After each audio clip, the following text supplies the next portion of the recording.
ఇప్పుడు మీరు పనిచేసిన టయానికి అప్పటికే ఆమె మంచి ఎస్టాబ్లిష్డ్ ఆర్టిస్టా? ఎస్టాబ్లిష్ అయిపోయింది. అప్పటికి కాలం మారింది రిలీజ్ అయింది. అవును. అంతకుముందే శారద రిలీజ్ అయిపోయింది ఇక. ఓకే.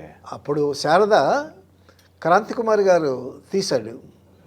క్రాంతి కుమార్ గారు తర్వాత హనుమాన్ ప్రసాద్ గారని వాళ్ళిద్దరూ కలిసి ఒక కన్నడ సినిమా తీసుకుని దాన్ని తెలుగుకి అనువదించి చేశారు. ఎలా ఉండేవాళ్ళు అసలు సెట్లో? ఎందుకంటే ఈ తరానికి అవును ఆవిడ చేసిన కొన్ని సినిమా సెకండ్ ఇన్నింగ్స్ తర్వాత చేసిన సినిమాలు అందరికి గుర్తున్నాయి. చిరంజీవి గారి సినిమా అవునవును మదర్గా చేయటం, చిరంజీవి గారి మదర్గా చేయటం, అవునవునవును అట్లాంటివన్నీ గుర్తున్నాయి బాగా. ఫెరోషియస్ క్యారెక్టర్, రెబల్ క్యారెక్టర్లు ఇవి గుర్తున్నాయి ఆవిడ. అప్పుడు ఆవిడ వేసిన క్యారెక్టర్స్ అన్నీ చాలా సోబర్ క్యారెక్టర్స్ అండి, ఏడుపులు క్యారెక్టర్. ఎలా ఉండాలి అసలు స్వతహాగా ఆమె ఏంటి అనేది ఎలా ఉండేవాళ్ళు? ఆమె కో ఆర్టిస్టులతో ఎలా ఉండేవాళ్ళు? కో ఆర్టిస్ట్తో చాలా బాగుండేది. వచ్చిన తర్వాత అందరినీ పలకరించేది, చక్కగా డైరెక్టర్ని, ప్రొడ్యూసర్ని, కెమెరామెన్ని విష్ చేసేది. సో ఆవిడ మలయాళం నుంచి ఒక కెమెరామెన్ని, థామస్ అని ఒక కెమెరామెన్ని తెచ్చుకుంది. ఓహో. ఈవిడ యాంగిల్స్ ఒక కరెక్ట్గా ఎలా తీస్తే బాగుంటుంది అనేటటువంటి బాగా తెలుసు ఆయనకి.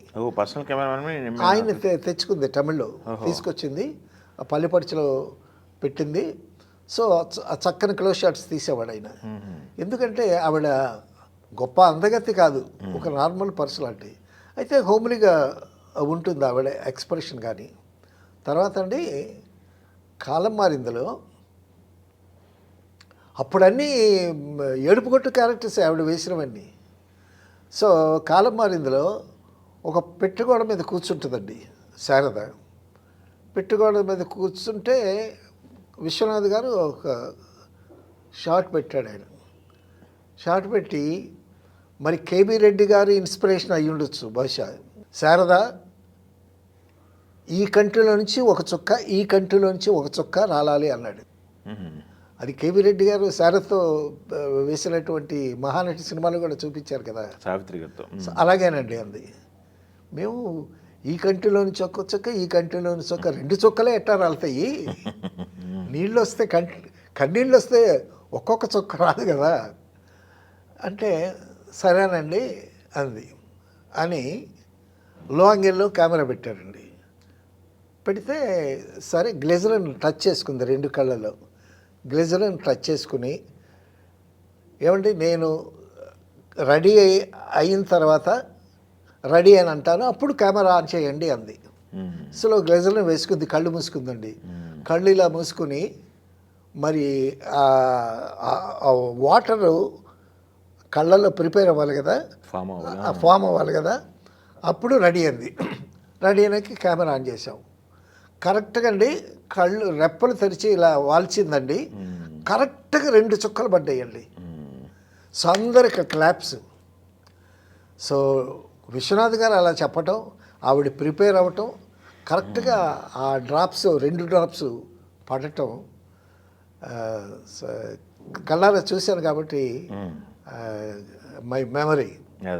తర్వాత అండి విశ్వనాథ్ గారు కిందనేమో ఒక పూల తొట్టు ఒకటి పెట్టారు.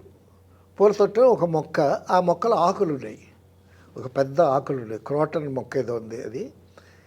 ఈ ఇంక్ పిల్లర్స్ లేవు, ఆ ఇంక్ పిల్లర్స్లో గ్లిజరిన్ తీసుకుని, ఒకటి నువ్వు పెట్టుకోవయ్యా అని అన్నాడు. నేను ఒకటి పట్టుకున్నాను పిల్లరు.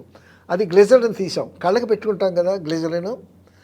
నేను ఒక పిల్లర్ పట్టుకున్నాను, ఆయన ఒక పిల్లర్ పట్టుకున్నాడు.